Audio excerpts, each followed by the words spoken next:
What is up, fellas, and welcome to another episode of Rewriting History with me, the Goob, discussing the pre-dynastic versus fourth dynasty conundrum that I've been talking about recently.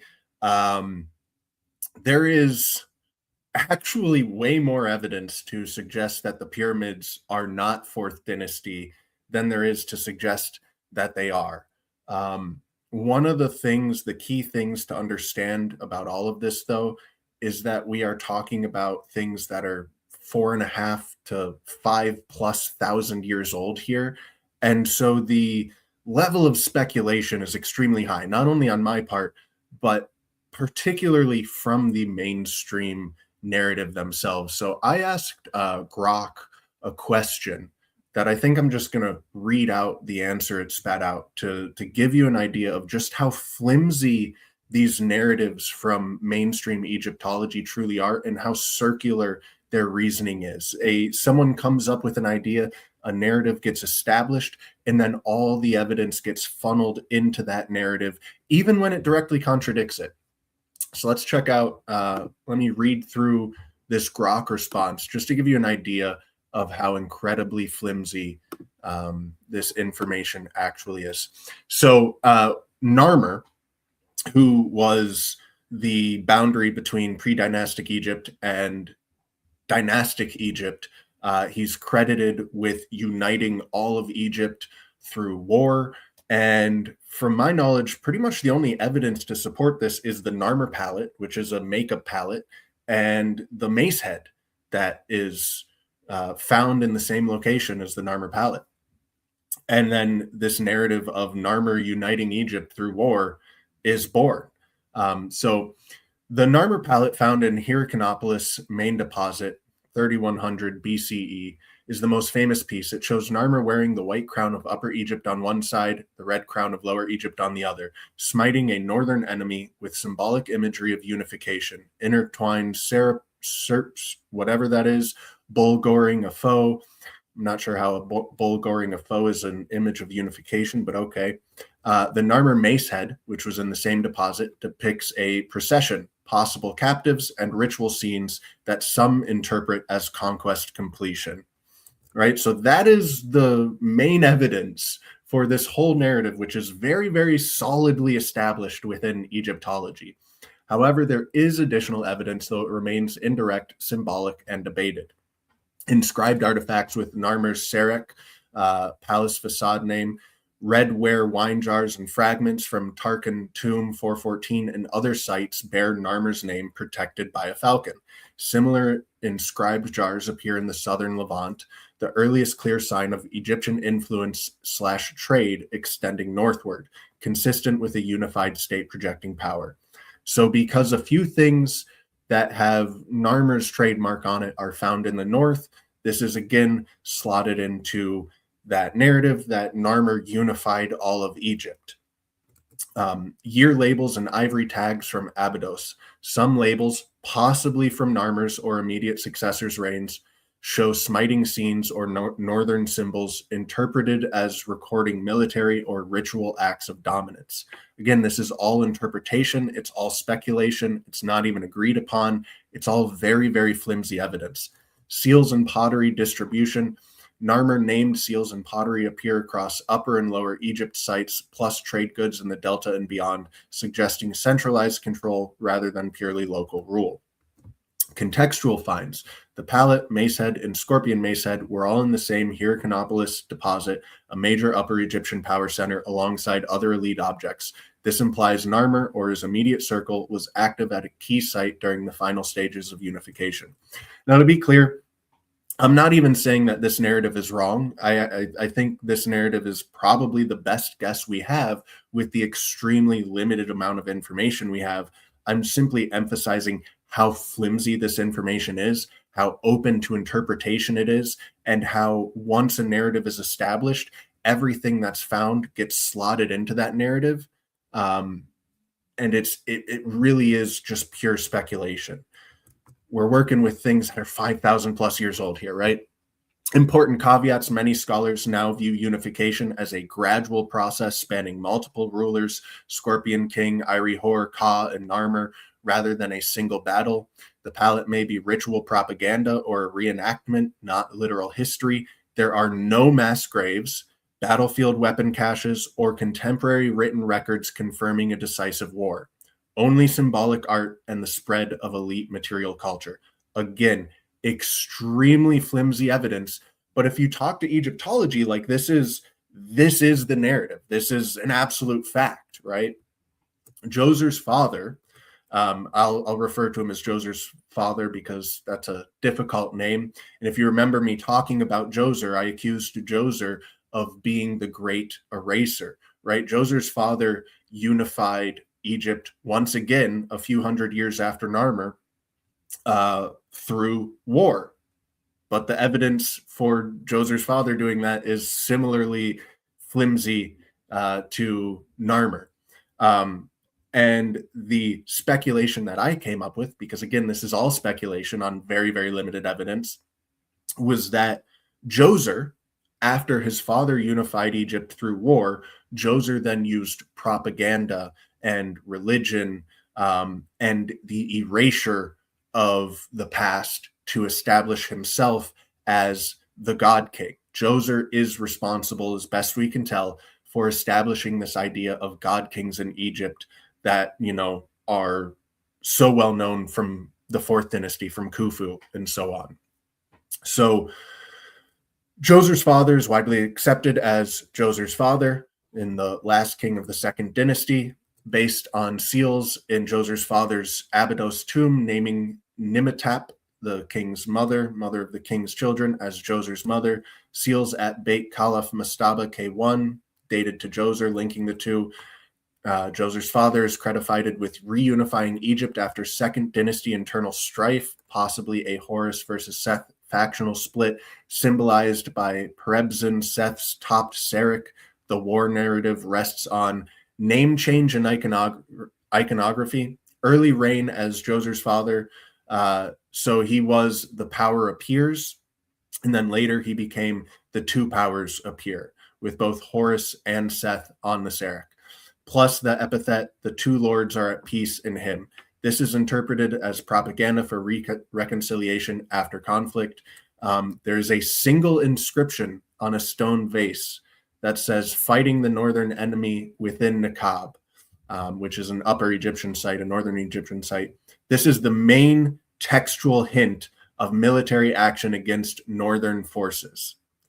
One inscription on one vase, which I believe it later clarifies is again not even like dated through carbon dating or any type of solid dating methods. This is that circular reasoning where someone decides that Djoser's father launched this massive war to unite Egypt, and so then now when any art is found that might be from that time period that might support that, it gets associated to Djoser's father. There's nothing to actually associate this vase with Djoser's father, though.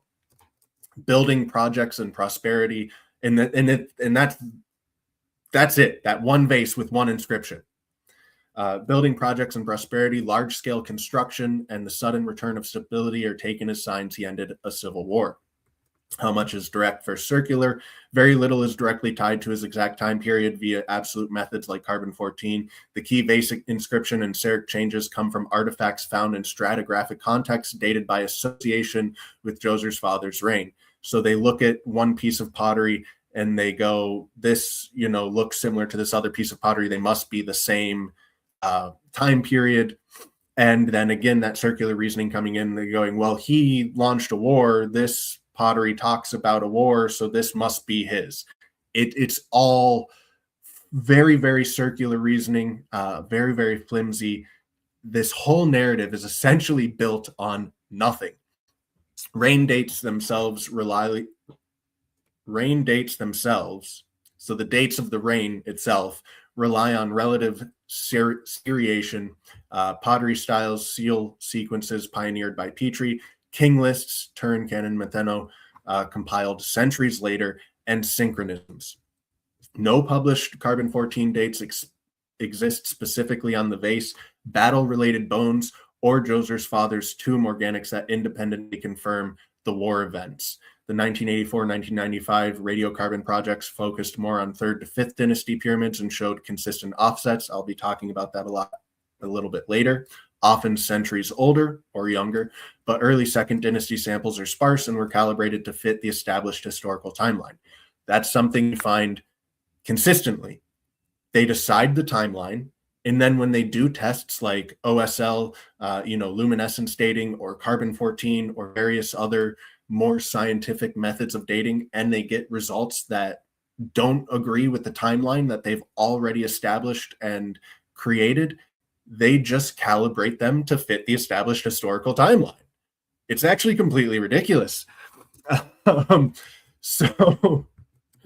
So this matches your suspicion of circular reasoning. The militaristic interpretation of the art/iconography was layered onto an already accepted narrative of 2nd dynasty troubles, itself derived from the unusual Seth-Zarek of Perebzin, which, when new pieces appear, they often get slotted into that story. Carbon-14 offsets for the broader early dynastic period, including 2nd and 3rd dynasty, are routinely explained away with old wood effect or Bayesian modeling that prioritizes the inscriptional/relative chronology. In short, Narmer, solid but mostly symbolic, artistic evidence of his role or completion of unification, more than just a palette plus mace head, but still not smoking gun war records. Djoser's father, even thinner, one inscription plus iconographic symbolism, which again, it's circular, so that iconography, whenever they find that iconography, it gets associated with Djoser because they already decided Djoser did this. So you can't even really count on the the symbolism for the war unification story. It's heavily interpretive and rests on the same relative dating framework that has been challenged by carbon-14 discrepancies elsewhere in the early dynasties. And while I use these two examples to highlight this, I want to emphasize that this is universal for everything we're talking about here. The evidence is extremely thin. It's 100%, circular reasoning, and it gets presented as these things that we know for certain, when not only do we not know them for certain, we actually have a very solid amount of evidence directly contradicting this stuff, like the carbon-14. So now that I've established that, I also want to remind you that the time period we're discussing is the same time period where Egypt was turning from a lush, green, wet, thriving place to a desert. This happened over several thousand years, but this is the period of time when that was happening. And these things don't just happen perfectly linearly, right? You're going to get some bad years with some bad droughts. You're going to get some wet years and some good years. So there is a piece of evidence here. Let me pull up a different screen here because this is going to be pretty significant in what I'm trying to build here. Give me a moment while I pull it up. So I'm still working, by the way, on solidifying all of this. I'm still in the research phase. I need to research more. But the bit I have researched, it's pretty damn strongly suggesting that the Great Pyramids were not actually built by Khufu and were not actually built in the 4th dynasty, but a decent amount earlier. So this is while Egypt is turning into a desert. On here, on this graph, this line here is copper production. So this is the evidence we've found for copper production. This is the evidence that Egyptology, down here in the purple, these bars of human occupation in Giza. So right away, we have a really large discrepancy here. Here in the time period of Nikeda, we have copper production that is almost rivaling, like it's very nearly at the same level of copper production when the Great Pyramids were allegedly constructed. And yet you see that there is zero human occupation in Giza. So massive, massive, massive amounts of copper is being produced in Giza during Nikeda, but there's zero human occupation. It's completely ridiculous, the narrative of Egyptology, right? And we have a second spike here um, around the first and second dynasties of some pretty heavy copper production.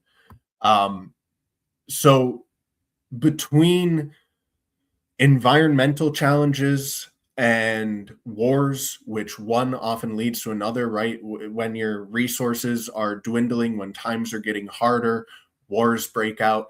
And so you have during Nikeda a highly industrialized society that is mass producing copper, that is mass producing vases, both pottery and stone, that are industrialized and mass produced, right?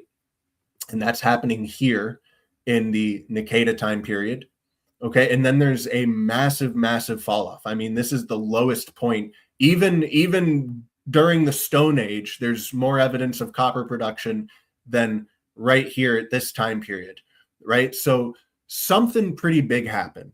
This is a massive societal collapse here. They build themselves up highly industrialized, mass producing, extremely high quality goods, both pottery and stone vases. And I'm suggesting also, and I'll get into the details of this a bit more, a lot of megalithic work during this Nikeda time period. And then whether it be war or drought or, war driven by drought or whatever number of factors, a huge, huge fall off. And then they rebuild themselves up a bit. And then you eventually get to the fourth dynasty. So I was trying to suggest that the pyramids were built during this time period, during the Nikeda time period. If we're looking at the evidence, of which there's actually a decent amount of evidence through carbon dating, luminescence dating, various other dating methods, they pretty consistently place all of the pyramids on the Giza Plateau to this time period right here. Not the Nikeda spike, but this one right here, which is well before, it's like about 400 years before the fourth dynasty.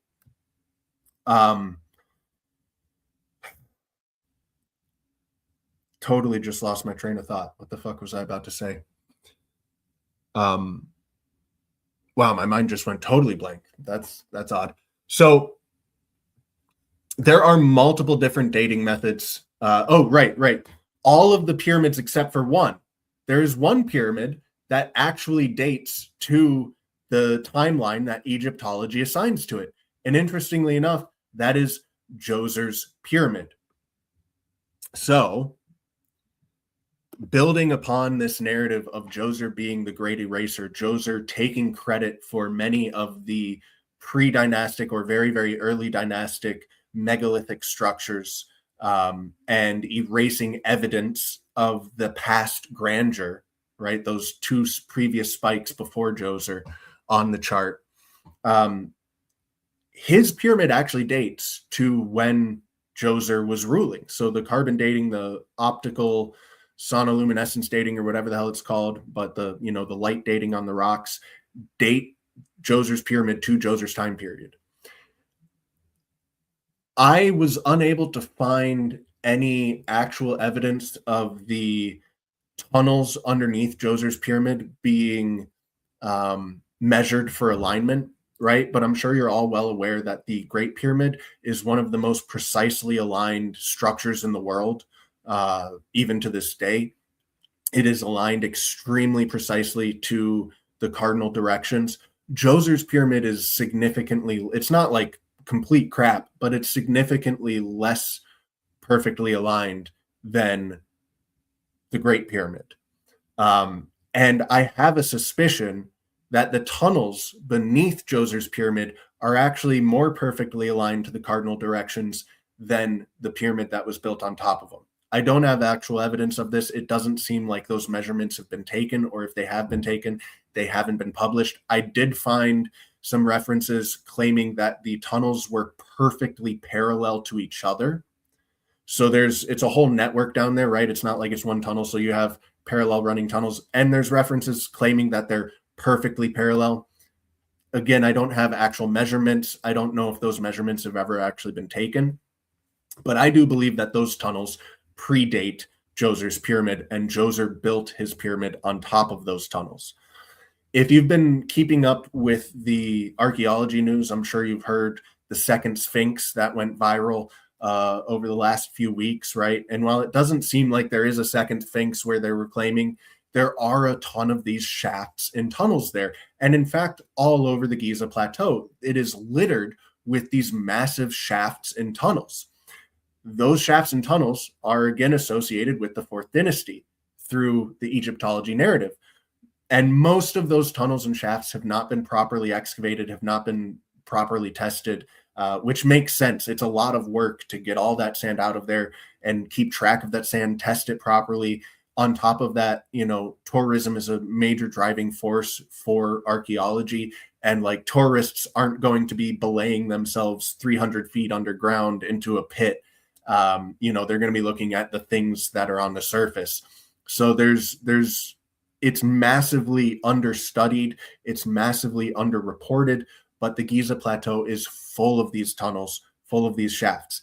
And when these shafts are properly excavated, and when the excavation is, being properly tested and documented, we pretty consistently find evidence that these shafts are not Fourth Dynasty, but are older, lining up with one of those previous two spikes that I was showing you on that chart. Right. So that's actually where a lot of that, or at least some of that copper evidence comes from, is they test the sand, they test the sediment that's in these shafts, and they do find Fourth Dynasty evidence. Below that Fourth Dynasty evidence, they find even older evidence, and that evidence is full of evidence of copper production. Right. So I think those tunnels beneath Djoser's pyramid are predating it. I think that what we could be, again, this is all speculation. It's not just speculation on my part, but all around. But I'm going to be speculating pretty heavily here, right? So Djoser's pyramid is also different from the other pyramids. Djoser's pyramid is a step pyramid, whereas the Great Pyramid and others are proper pyramids. And those other pyramids predate Djoser's by a few hundred years, even though, according to Egyptology, Djoser predates those pyramids by a few hundred years. What I think we're looking at is pre-dynastics, or those very early dynastics, constructed the Great Pyramid, quite possibly as a step pyramid, and the other pyramids as well. Djoser comes along trying to establish himself as a god king, trying to erase the evidence of the grandeur of the past by hiding tens of thousands of pre-dynastic vessels under his pyramid. I've got a fun fact about that I'll get to in a second.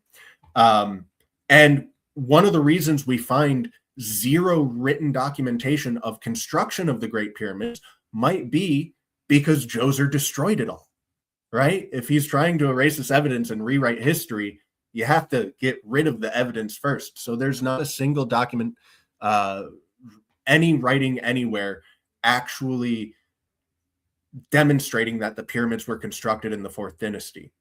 The most essential feature in all of Egypt, no documentation of it occurring in the Fourth Dynasty.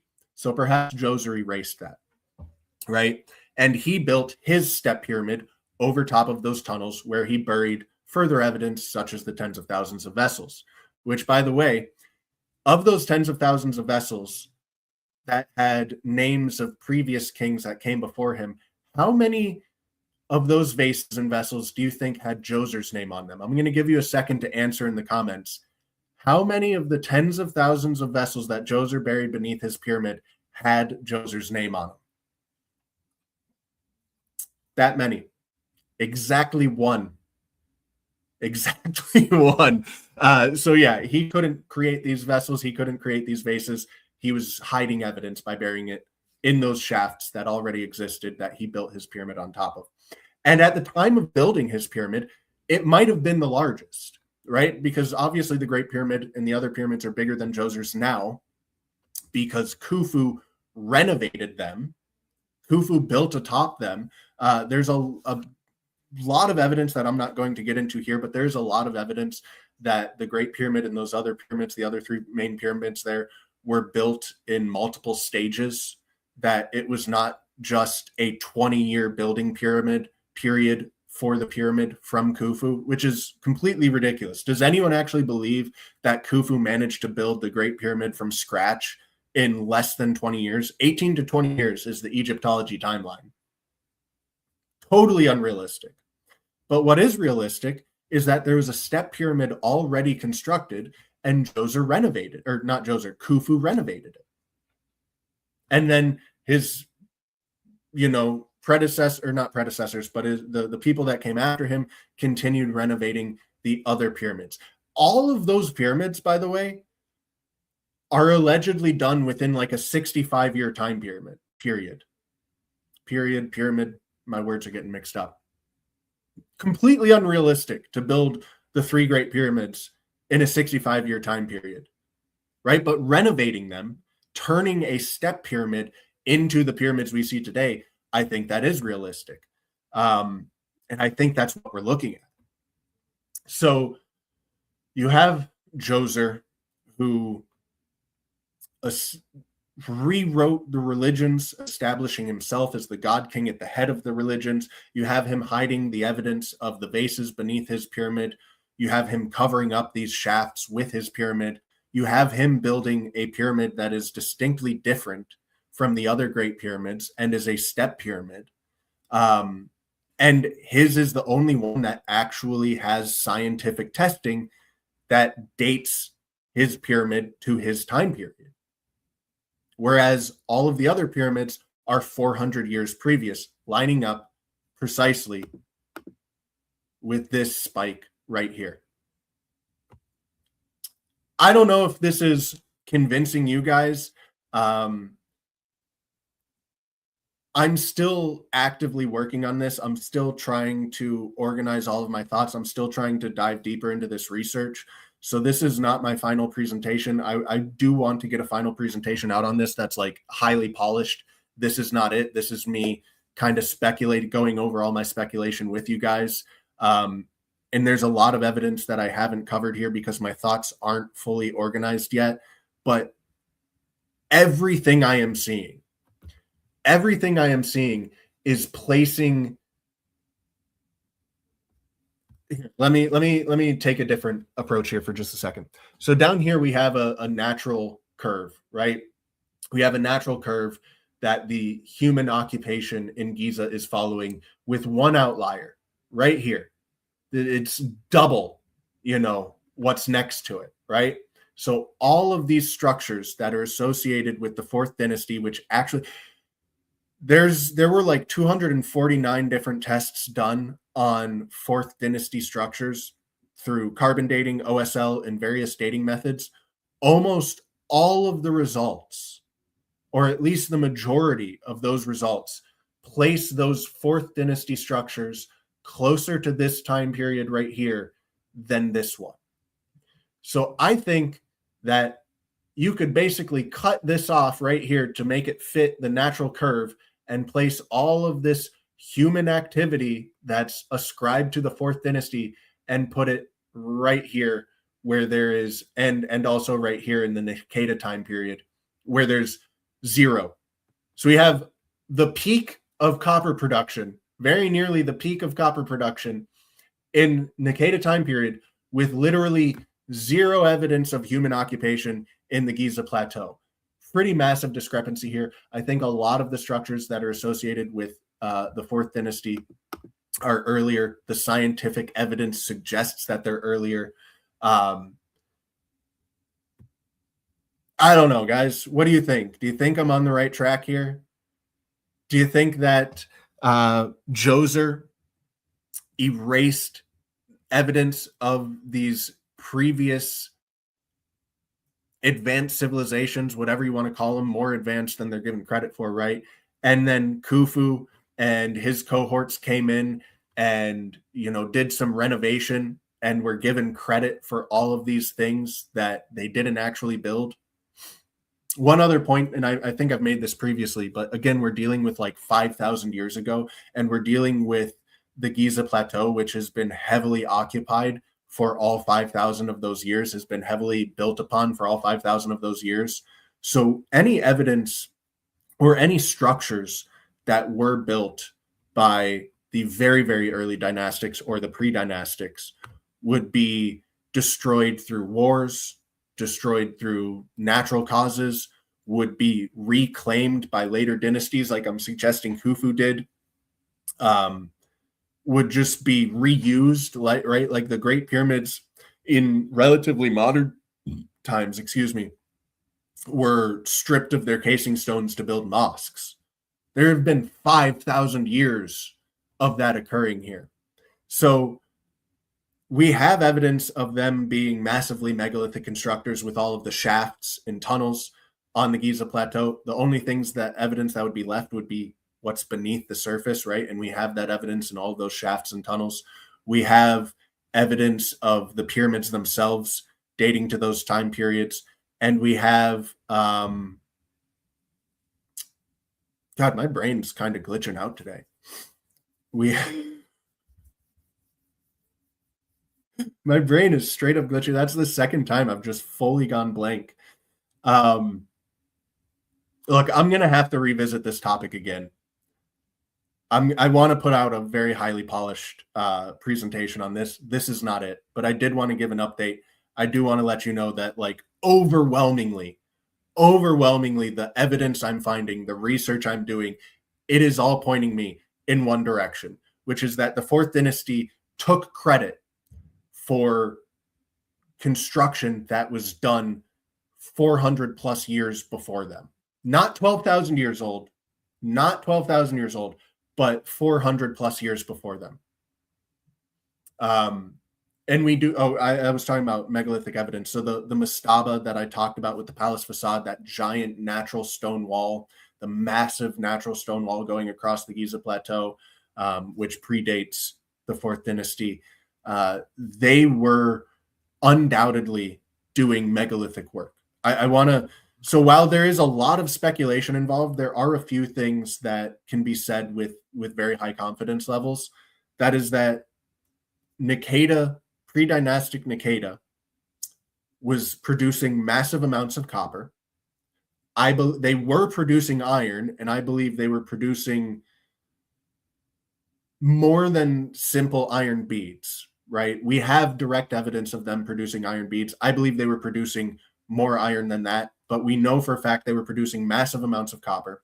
We know for a fact that they were very megalithic. They constructed many massive megalithic shafts and tunnels under the Giza Plateau. They constructed that massive megalithic mastaba, which was natural, but they carved the whole thing, right? And I think that a lot of the megalithic construction that is credited to the Fourth Dynasty is also Naqada, or that slightly later time period, about 400 years earlier, 400 years before the Fourth Dynasty, not 400 years before Naqada. Like the Osiris shaft, okay, which has some of the finest and largest granite work in Egypt. So we know they're megalithic. We know that they were industrialized. They were mass producing through industrialized processes, bases of pottery and stone. We also know that all of the pyramids, except for Djoser's pyramid, dates to consistently dates to about 400 years before their alleged construction. We know that Egyptology's narrative is built upon almost nothing, right? The level of speculation is off the charts, and they use circular reasoning. So once a timeline is established, any evidence is just bent and forced to fit into that timeline, even when it's directly contradicting it. And we know that this was a period of desertification and war. There were massive events happening to these people. You can see how high that copper production was, and then how low it was. And then they recover, and then it drops. And then they recover again, right? And then we kind of get a bit more steady as time goes on. But there were heights reached here in Nikeda. Nikeda reached some very significant technological heights and then had a massive, massive fall off, whether it be through war, whether it be through environmental challenges, or a combination of many things. And then they recover pretty significantly again, and then they have a massive fall off. So once we get to Khufu, once we get to Djoser, the lathe that was being used in Nikeda, that's gone. The iron production that was being used in Nikeda, that's gone. The industrialization that was being used in Nikeda, that's gone. There's several hundred years and massive catastrophic events that are happening to erase all of that progress, to destroy all of that technology. And then you have Djoser, the great propagandist, who comes in, starts erasing what history is left, starts taking credit for things that aren't his. And this is only further continued by Khufu and Khafre and Menkaure. You know, we know for a fact that the Sphinx enclosure is older, significantly older than the Great Pyramid, yet the Sphinx is credited purely to Khufu. I think that the most likely scenario with the Sphinx is that obviously construction, removal of that bedrock started before Khufu. We also know that there are fourth dynasty repairs, not construction, but repairs done to the Sphinx. So I think the Sphinx was likely already there. It very possibly had a different face, had a slightly different shape. Khufu finds it, renovates it like he renovated the Great Pyramid. This takes 20 years, which is far more realistic to renovate these things and excavate these things than to completely construct these things. And then he's given credit for their entire construction when actually this is all evidence of a previous civilization that was around 400 years ago. Until I organize my thoughts better, until I dig deeper in this research, that's what I've got for you guys for now. I hope you enjoyed it. I hope it does change your perspective on things a little bit. I think most people don't realize just how flimsy, how incredibly, incredibly flimsy the narrative of Egypt is, because it gets presented so confidently by Egyptologists. And not only is it flimsy, but it's directly contradicted by the actual evidence. And I also hope for the people that are insistent that these things are actually 12,000 years old, maybe you're considering that they're not Khufu, they're not fourth dynasty, but they're nowhere near 12,000 years old. They are from this peak that was reached during the Nikeda time periods and right at the beginning of dynastic Egypt. That's all I've got for this week. Probably back to politics next week. We'll see, but hope you guys enjoyed. Give it a like, give it a comment, help me out with the algo, and I'll catch you guys later. Peace out.